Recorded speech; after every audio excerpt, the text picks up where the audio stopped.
In this class, we want to look at financial and non-financial incentives that are offered to employees to engage them in work or to motivate them in work. The sales team contribute to an organization's success and goal accomplishment. The sales team are responsible for making sales. The sales team are the ones who are responsible for generating the revenue for the business. So we would expect the sales team to have a high degree of motivation and engagement at work. But what we need to see is the same sort of engagement and the same sort of enthusiasm cut right across the organization, irrespective of the task being performed.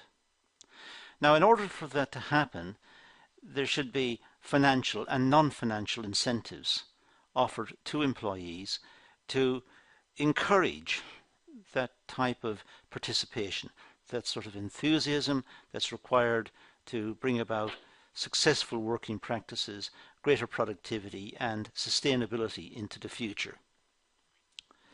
The main purpose of reward systems for an organization is to retain and motivate the sales force, which increases productivity.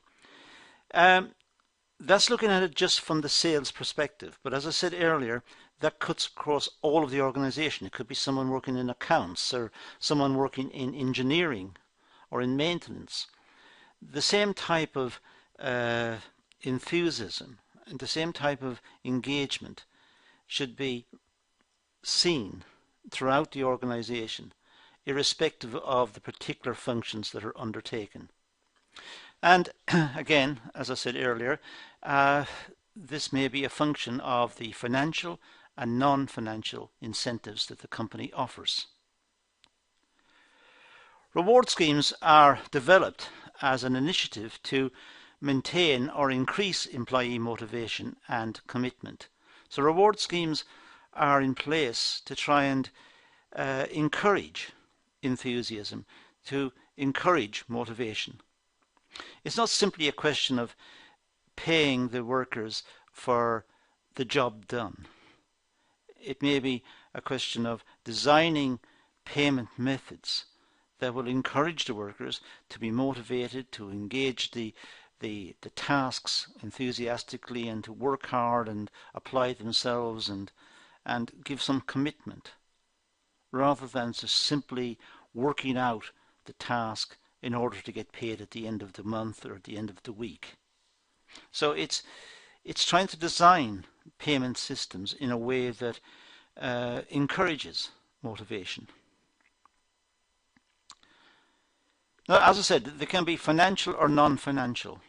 Companies may encourage the engagement of workers, the enthusiasm of workers, the motivation of workers by financial means, or it could be non-financial. It could be simply recognizing them and talking to them and encouraging them.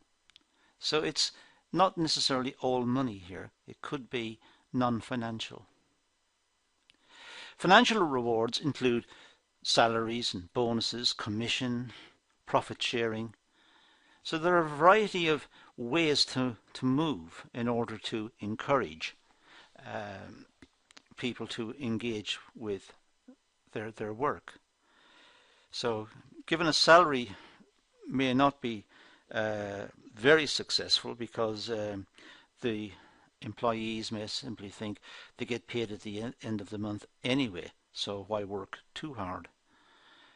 Giving bonus may encourage more effort, and given commission and profit sharing and so on. So it's trying to find a financial means of payment which will get the job done, but will also get it done efficiently with high levels of productivity and high levels of motivation.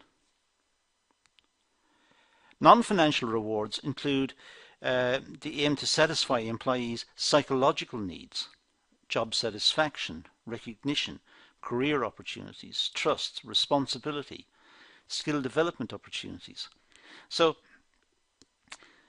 non-financial rewards are important as well, trying to ensure that the employees get something back from working, from the task. The task is not boring, it's not repetitive continuously repetitive. It's varied. It engages them. They have to think about it, and they're interested in solving the problem and working on the task and working as a member of a team, and they're engaged. They are motivated. So that does not involve financial payment. It's job design. Now, financial reward schemes. Let's look at these for a start. Time rates. This is the most common method of payment in the UK. An employee is paid for the number of hours worked in an organisation. So if the employee works 40 hours a week, they get paid for 40 hours. They know what their hourly rate is, and they multiply it by 40, and that's what they get at the end of the week. It's a very common method of payment. So it refers to the number of hours worked, and this could be weekly or could be monthly. The reward experience rather than performance concerns the value of the task, not employees' skills and capabilities that they bring to the job. So sometimes workers, when they're in a particular role for a certain number of years, they are rewarded by extra payments. They get so much extra per hour because they have more experience. In fact, they may not be very good at the task. This is simply there for a number of years and have been promoted accordingly. So they've been promoted on the basis of the number of years worked rather than their productivity, which doesn't make a lot of sense. So time rates have got problems. Employees are bound by weekly contracted hours, which they must fulfill to receive their pay. So if the contracted hours are, say, 37 hours a week, the employees must work 37 hours a week, otherwise they won't get paid. That's the contract. So if they work 37, they'll get 37 times their hourly rate, depending on what their hourly rate is and what what's been agreed. Overtime, if they work more than 37 hours, overtime may be paid, and this may be paid outside of the contracted hours. There may be an extra incentive to work extra hours rather than work 37, work 45, let's say. Well, the extra hours will be paid at a higher rate. Generally speaking, that's the case. Overtime is not relevant for management and senior positions. Generally speaking, management and senior positions don't get paid overtime rates. If they have to work extra hours, they simply work extra hours. They don't get paid extra for it. So generally speaking, management don't get overtime rates. Now, the advantages of time rates. Well, all the employees working at the same job will get the same amount. So it's easy. It's easy to administer. Simply look at the number of employees doing a particular type of work, and they all get the same amount. It's easier for organizations to administer. It's very predictable. The labor costs are easily worked out, so it's a very straightforward method. The employees may like it because it gives some stability. It's reliable. The employees can work it out as well. They know if they do their 37 hours a week or their 40 hours a week, they know what they're going to get. There's almost certainty about the whole process, and the employees are quite happy with that. It's good for general roles, general tasks where this is applicable. Certain tasks need to be completed, someone needs to do it, they agree an hourly rate and they work a certain number of hours, and that's it done. So it's very straightforward. Now, the disadvantages. Well, employees do not have any incentive to increase productivity. They're paid despite the level of output. So workers don't have to be that efficient. They simply look like they're working, but they may not be working as hard as they could. So they're just doing the job. They're not motivated to work harder. They're going to get paid anyway. So why work harder? Now, payment by results is the alternative. Payment by results was introduced to help increase employee motivation and productivity. The concept of payment by results, the employees are paid by the amount of output, and the level of reward depends on production. So the more they produce, the more they get. So if they go to work and don't work hard, they won't get as much. So given that they've gone to the trouble of going to work, they may as well work hard and get more. So it encourages greater productivity. For example, an employee is paid, say, £1 per unit. The employee produces 500 units. The employee will be paid £500. So it's very straightforward. The employee knows if they produce more, they will get paid more. So there's more incentive for them to apply themselves. It's entirely dependent on the employee and the amount he or she produces. So it's a payment by result.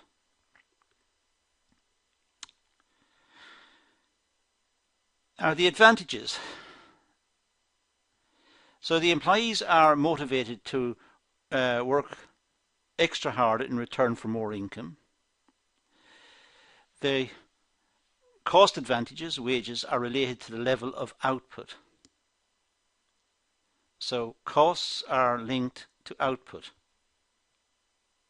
The more that's produced, the more the company will pay the workers, because the workers have worked hard to produce it. They'll produce them the agreed rate per unit produced. Now the disadvantages. Well, some organizations output may not be easy to calculate. For example, an accountant working out some financial accounts for companies. Some companies may be complicated or complex, or there may be information missing from the accounts which have to be found and sorted out, and so all accounts are not the same. Now, paying an accountant for the number of accounts successfully produced does not make sense, because the accountant may have to do extra work someplace, and some accounts may be very straightforward and very clear, others may be very complicated. Lawyers, or solicitors as they're called in the UK, not all legal cases are the same, so you can't say that all legal cases should be paid the same amount. Some are more complex than others. So payment by results is difficult because the output may not be easily calculated. Health and safety needs to be may be neglected, I should say, in order to increase productivity. Well, that's not something we live with easily. We want health and safety. We want workers to be safe in employment. We want them to have good health, to breathe clean air and have proper rests and water and so on. But that goes against productivity, because now they're not producing. When they're resting, they're not producing. So payment by results has got lots of problems. It's not as straightforward as we think. Health and safety is important at work. Workers don't go to work to be hurt or to be injured. Workers go to work to earn a living, and therefore their health should be taken into account. And that means perhaps job designed in a particular way to foster good, safe working practices. But that's not necessarily conducive to high levels of productivity. High levels of productivity may mean cutting corners. So we have a tension here. In fact, most people would say there is no tension. Health and safety rules. That is primal. That is something that must be done. But it may be at the cost of productivity. That's the point I'm trying to make. Next, performance-related pay. This method of rewarding employees, they get a pay rise, let's say, or some bonus, depending on their performance. So, again, it's necessary for the employer to know what the productivity of the workers are, what the output is. It needs measurement, and if it needs to be compared with some standard, some norm. And if the workers are now producing more because they're more motivated, then perhaps a performance-related pay may be the way to go. It doesn't apply in all professions or in all areas. Teachers, performance-related pay for teachers does not make a lot of sense. The teachers work because it's a vocation, because they want to work, they want to impart knowledge, they want to help others. So if they have a performance-related pay, it doesn't mean they're going to speak faster or they're going to work longer. There's a limit to what people can do. So performance-related pay may not be applicable in all situations. But in order to apply performance-related pay where it can be applied, as I said earlier, there needs to be some sort of appraisal, and the appraisal needs to be compared against some sort of standard. How many items can a person working at a normal rate produce in an hour? This person is producing more than that, so therefore this person is entitled to performance-related pay. Extra money because this person is going further than expected. Once the employee has achieved the required standard, they're then entitled to the reward. But as I said, it's fraught with difficulties. Knowing exactly what the output is may be a problem. As in the case of the teacher, it's difficult to know what the output is. The output is a class of educated people who will become good citizens of the country and who will contribute to the country. But it's difficult to measure that. So it's difficult to talk about performance-related pay in that case. So the employer has a problem of trying to figure out areas where it is applicable. And it's not always applicable in all professions or in all areas. The type of method is only used when performance cannot be measured in output or sales achieved. Therefore, this is an incentive pay. Sometimes the output can't be measured, but there's a feeling that these people are working hard and they're applying themselves and they seem to be working hard. It could be by simply observation of the workers. Management makes observations and sees what the workers are doing and gets feedback from engineers and technicians and people engaged with the workers in doing particular tasks. And the information coming back suggests that the workers are working very hard and applying themselves diligently to their work. So they will be given a performance-related pay, even though the output couldn't be measured. But it is very difficult. Back to the teacher example I mentioned earlier, to try and gauge how difficult it is. The process includes reviewing individual performance on a yearly basis, perhaps having an individual performance review or some sort of appraisal at the end of the year to see what the individual feels and what they've achieved in the year and what they're setting as themselves as targets for the coming year. So agreeing a set of targets and objectives, this is known as performance appraisal, to see if the targets they're setting are realistic, if they can achieve it, and if they do achieve it, perhaps they're entitled to performance-related pay because it was agreed at the meeting. Perhaps the line manager and the line operator had a meeting and talked about what was required and what was been undertaken, and could the person increase output if they worked in a certain way, and if they did and output was increased, perhaps they're entitled to performance-related pay. So employees could receive performance-related pay based on an appraisal, based on some sort of interview with the management. Possible. Now the rewards can include cash bonuses, salary increases or benefits. Many companies prefer cash bonuses because they are not then committing themselves to paying a higher salary in the subsequent years. So bonuses can be looked at every year and can be varied every year. So by and large, many companies will opt for the cash bonus as opposed to a salary increase. Now the advantages, well, it may be considered as a fair approach, links pay to performance. Where it can be applied easily, it could be seen to be fair. People work harder, they get more income.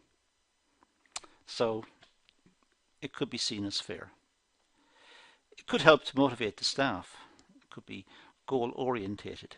So the staff know what they need to achieve. The staff work towards it. If they achieve it, they get higher rewards. Helps the organisation save money as they target rewards on employees who perform. So the organisation encourages the workers who work hard, who apply themselves diligently to achieving the tasks, achieving what they've set out, what they've agreed at their appraisal, and when they've achieved it, then they receive performance-related pay. So the organisation knows who's working hard and what targets they've set and who's achieving. The employees, of course, receive feedback on their performance. The individual performance review or the employee appraisal at the end of the year will enable the organisation to make feedback to the employee about their performance, about what went right, what went wrong, what happened, how was it fixed, how can situations be improved in the future. So there is feedback and there is discussion between the employee and the organisation. There's a huge emphasis based around a results-orientated culture. A results-orientated culture can increase productivity, but it will also increase competitiveness amongst the staff. And that may not foster good working relationships. Team relationships may be damaged because some workers are very competitive and want to show management that they are applying themselves considerably to the tasks, and what they're trying to do is trying to get performance-related pay. But in so doing, it may not foster good working relationships. So there is an issue that needs to be considered as well. Now the disadvantages. Well, there may be disagreement regarding the methods of performance measurement and employee performance. Employees may see their performance as measured by the number of items successfully produced, but management may see it as the number of items successfully produced, but also the way in which the capital, the machinery perhaps was used, or the amount of energy that was put into the task, or the working relationships that have developed as a consequence of moving to this type of reward system. So there may be disagreements about performance measurement. There can be issues that arise between management and the workers. Even though the workers are producing more, management may not be happy about this because perhaps there's more pressure on the stores to provide the raw materials which will be processed into the final product. And the stores are upset about having to carry stock or variations in production, and meanwhile the people who are receiving the performance related pay may be upset if they're not receiving the raw materials to have continuous production. If it's not manufacturing, if it is services, there may be disagreements about what is measured. I gave an example earlier about the accountants. Not all financial transactions are straightforward. Not all sets of accounts are the same. So there may be disagreement about the amount of work required to complete a set of accounts. So simply looking at the number of accounts successfully completed does not give the full picture. The full picture is the amount of effort that went in to complete all of the accounts, given that they are different. So it doesn't encourage teamwork, as I said. The employees work individually. So teamwork is not fostered in this way. And that's why in some organizations it can be quite destructive. Back to teaching again. If performance-related pay is applied in teaching, then individual teachers will want to get the performance-related pay, but they may not want to work with their colleagues. They may not want to participate, or they might want to keep their working practices a secret from their colleagues and not share good practice amongst their colleagues. So it may be counterproductive. It can cause rivalry amongst managers and employees. The managers, perhaps who are not getting performance-related pay, will see employees' salaries or wages rise as a consequence and may feel that the difference between the two in terms of remuneration has been eroded, and managers may not be happy about this. There's also a consideration as to whether performance-related pay actually motivates employees. Sometimes when a new system is introduced, employees are motivated initially. They may be motivated for the first few weeks or the first couple of months, but after a while they settle back into what they were doing before. They may not be able to sustain a very high concentration of effort. They work hard for a couple of months and then they settle back and think they've got enough. Motivation and performance-related pay, the link between the two is not clear. Profit-related pay is another type of reward incentive which relates to pay and company profits. So in this case, if the company is doing well, the company is making profit, then it may share some of the profits with the employees. In this case, the employees have an incentive to not just work harder and have higher productivity, but also try to look for cost-saving measures within the organization.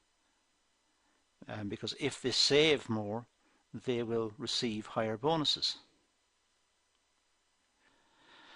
So the employees receive a bonus when the company is making a profit. However, during bad times, the employees are safeguarded.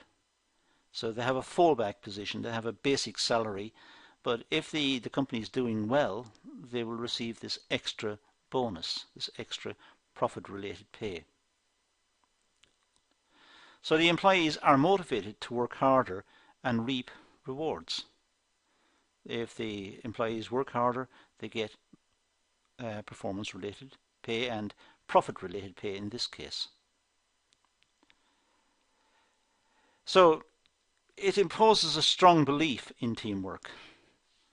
If the employees see someone working inefficiently or wasting company resources, that may reduce their profit-related pay. So they have an incentive to try and improve practices right throughout the organization, try to share in the profits of the organization.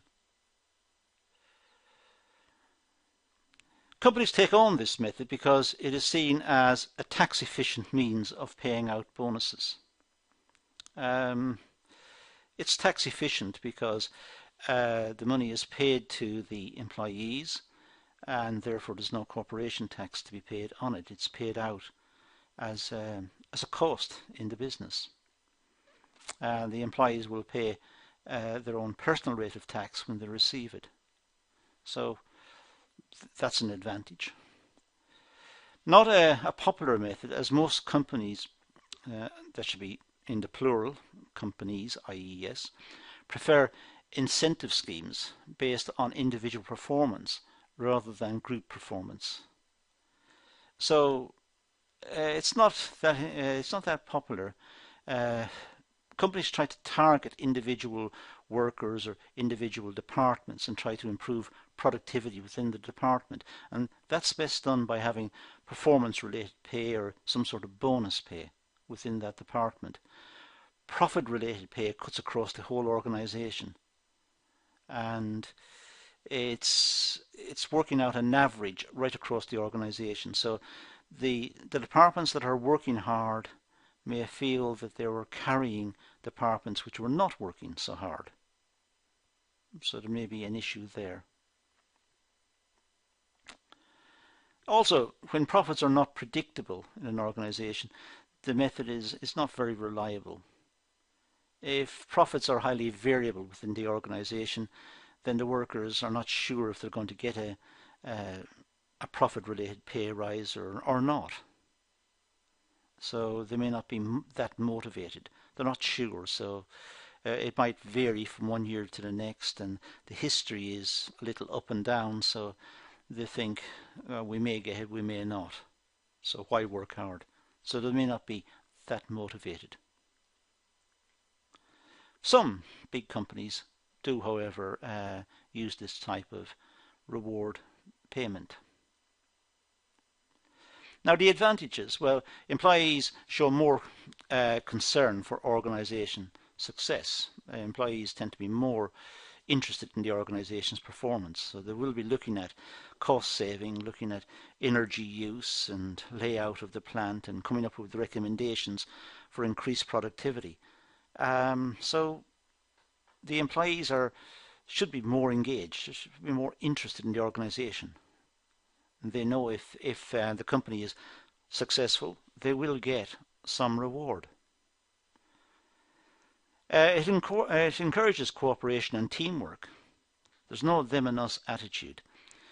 And if one department is not working that hard, then other departments may put pressure on it to change its practices and to bring it up to standards. So it's working as a team. The organization is pulling together. So, as I said, pressure from groups, I should say, may raise performance levels. So individuals will be watched by their colleagues to make sure that they're working hard, and one department will watch the next, and so on. And a team effort will emerge, one which is hopefully supportive of each other, but the idea is it will emerge because they wish to receive profit-related pay. Now the disadvantages, well, it doesn't acknowledge individuals' performance. So the problem here is that the individual is not recognized in this. So one worker may be working extremely hard and the rest not so hard. The one who works extremely hard will get the same profit-related pay as the others. So there may be a disincentive for very high levels of participation, and the rewards may not seem appropriate for some. Some may have put in extra effort but not be rewarded. And relying on others may cause frustration amongst workers. Sometimes workers who are working hard and to see other departments not working that hard, and or to see them standing around waiting for a machine to be fixed or whatever, and they become frustrated, they become annoyed. They're working hard and the others seem to be not doing very much, and they become frustrated, they become annoyed with this, and it can lead to issues within the workforce.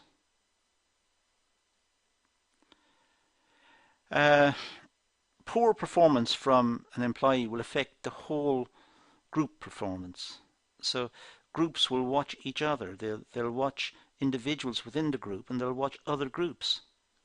And if an individual is seen as not applying him or herself hard to achieve the required output levels, then there may be issues, HR issues. There may be issues of dissent within the workers and issues of conflict within the workforce towards certain members who are not seen as pulling their weight. Now, skill-based pay is another type of rewards incentive which rewards employees based on their skills and competencies. So in this one, it looks at the workforce and looks at the individual skills of the workforce and their competencies and rewards them accordingly. Reward is increased by the level of skills and knowledge. So, for example, some employees may take on extra training, or they may complete professional qualifications, and they will be rewarded with extra remuneration because of the higher levels of skills that they have achieved and the higher qualifications they've achieved as a consequence. There's a growing need for multi-skilled workforce. More and more companies want people who are flexible within the workplace and can carry out a variety of tasks and carry them out efficiently. So for that reason, people who have got these skills, these multi-skilled workers, they are paid extra sums. Managers use this reward system to encourage employees to take on more skills, which in effect will promote the organization's staffing arrangements. So managers try to encourage the employees to take on more skills and attend more training courses and perhaps go to college in the evening and get extra qualifications and so on. And as a consequence of all of this, they have more skills. They are recognized as being more valuable in the organization, and they will receive a payment, an extra skill-based payment as a consequence. Now, flexible benefit schemes. It's become a very popular method of rewarding in the UK. Flexible benefits or cafeteria systems are compensation packages which are substituted for pay. These packages comprise of life or accident insurance, pension schemes, medical or dental care, creche facilities for children, holidays, company cars, laptops, social clubs. These are flexible benefit schemes, and the company makes these available to the employees as a reward for the efforts the employees put in. So if they're working hard, then this may be a way of remunerating them. Rather than giving them extra money, they're given these facilities. These packages are adopted to retain employees. Employees have to option to choose which packages suit them best. So many companies make a variety of schemes available, and the employees pick the ones that suit them best, and they have an option to pick the package, and they have this as opposed to extra remuneration. So it's a reward. Now, monetary rewards. Well, money is a complex issue in employee motivation. It is complex. Money is not the only source of motivation, but it does play a vital role. People do go to work for money. They go to work for salaries and income so that they can pay their bills, look after their families, and survive. So money is clearly important, but it's not the only motivator in work. Majority of organisations use money as a sole motivator because it's the easiest one to use. Simply negotiate with the workers how much they want for particular tasks and remunerate them accordingly. So it's easy, it's straightforward. To some extent, money is a motivator as it satisfies employees' basic psychological needs. If you look at Maslow's hierarchy of needs, it is solving the very base of the pyramid.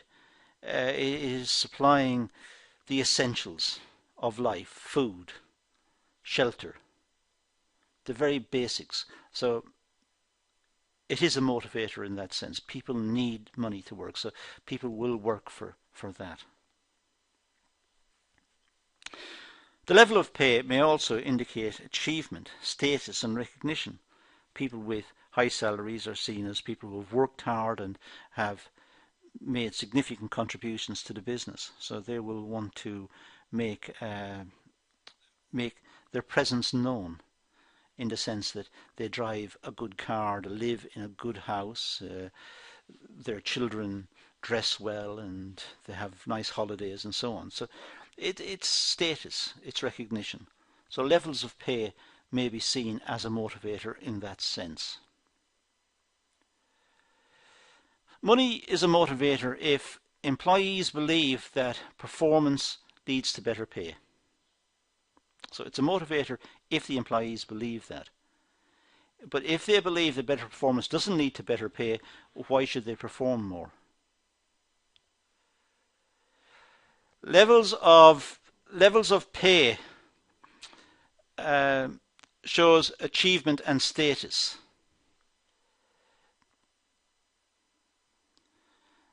As I said earlier, levels of pay shows achievement and status in the sense that if people have worked hard, they have had salary increases as a consequence of their higher productivity and their higher skill levels and their motivation and so on, then they will have received higher salaries, and the higher salaries is symptomatic of what they have achieved. So it's part of their status. Again, I said it earlier. Employees' experience and benefits of pay compared to negative issues, higher tax, for example. So employers experience the benefits of pay. If their salary rises, they will pay more in tax. So there's an onus here for the government to not overdo pay on higher tax, particularly in the middle income ranges. So try to ensure that the people who work hard in the middle take home more of their efforts and more of their rewards. And this means that employees will be motivated to work harder and show off. They'll have higher status, they'll have better cars, as I said earlier, and nicer houses and better holidays and so on. And that's the product of their efforts. Employees must feel that there is a positive balance associated with pay. They must feel that the more they put in, the more they're going to get. They must feel that there is some sort of positive correlation. The more effort they make, the more they're going to receive, and that will motivate them. Then the more they receive, the better their standard of life, and that is an indicator of their status, but also they're able to enjoy better things. So the more they put in, the more they're rewarded, and the more money acts as a motivator. Non-financial incentives. Well, job enrichment. Job enrichment is when employees are given more control and responsibility over their task or project. Often the tasks are more difficult and require more input from the employees. So job enrichment is widening the job. If an employee is doing a very narrow job, just tightening a nut onto a bolt, and doing that endlessly, every day, every minute of every day, it's not very motivating. It detracts almost from the humanity of the person.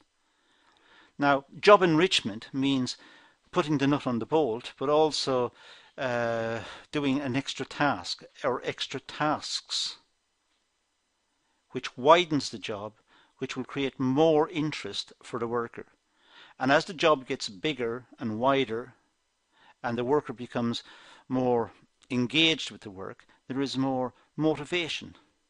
There's higher application, better application, and more interest in the work. So job enrichment is very important. Extra responsibility and authority is a motivating factor, as the employee will feel a part of the team. So the employee feels important, feels that their work has expanded, and they are more motivated as a consequence. So when employees have a wide remit at work, have fairly big jobs, they feel more important, they feel more involved with the organization. Job enrichment is motivating, as employees have the opportunity to utilize their full potential and offers promotion prospects. So job enrichment enables employees to feel more fulfilled at work.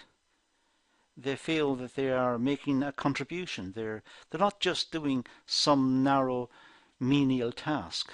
They are now doing something meaningful for the organization, and they have got recognition by the organization and perhaps the possibility of promotion. So job enrichment is seen as important.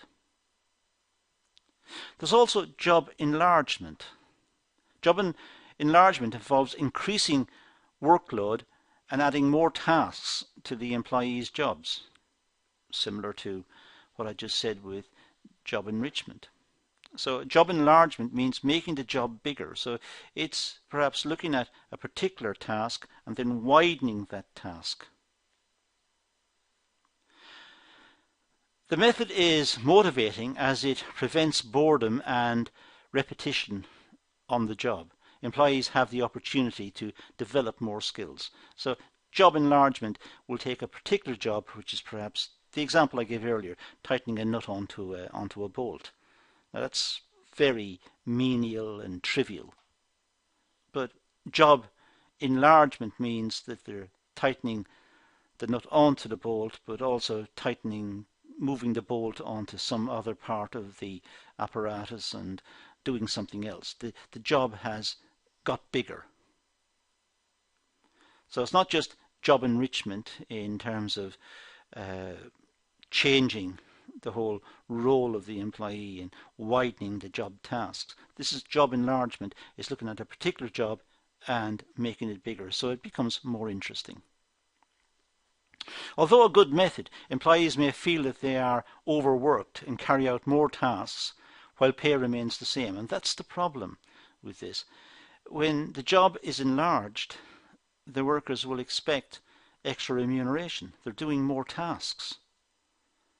Now, in addition to doing one task, they're doing several tasks, all related perhaps, but if their salary hasn't, or their wage has not increased accordingly, they will feel that they're just doing more work for the same money. And that may not be a motivator. Job rotation. Well, in order to increase motivation, employees are sent to different departments to experience the working environment. So workers may be moved around the organization, given different jobs to complete, so they have their work is broken up. Their working lives are broken up. They're not doing the same tasks day in, day out. They're moving from one job to the next. So job rotation may increase their participation and their motivation. So the employee has an opportunity to experience a range of tasks and operations carried out in the workplace. They have a chance to experience different types of work and different types of tasks. So they may spend some time, for example, working in telesales. Then they may move to customer services, or they may move to door-to-door marketing.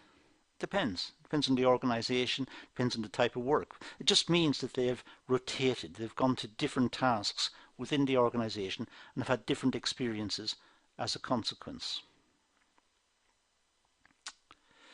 So reward plays a vital role in motivating employees to perform to achieve organisational goals. So it's important that the employees are motivated and that the company carefully selects the financial or the non-financial incentives that will help the employees to become more motivated. There are different types of rewards which are only suited for different people depending on personal circumstances and individual motivation. Because individuals are different. We're all not motivated in the same way. Some will be motivated by money, some will be motivated by having an interesting working life, irrespective almost of the salary. They just want an interesting working life. Some will want to have different types of bonus schemes that will try to motivate the workers. Others may want to simply have strong, disciplined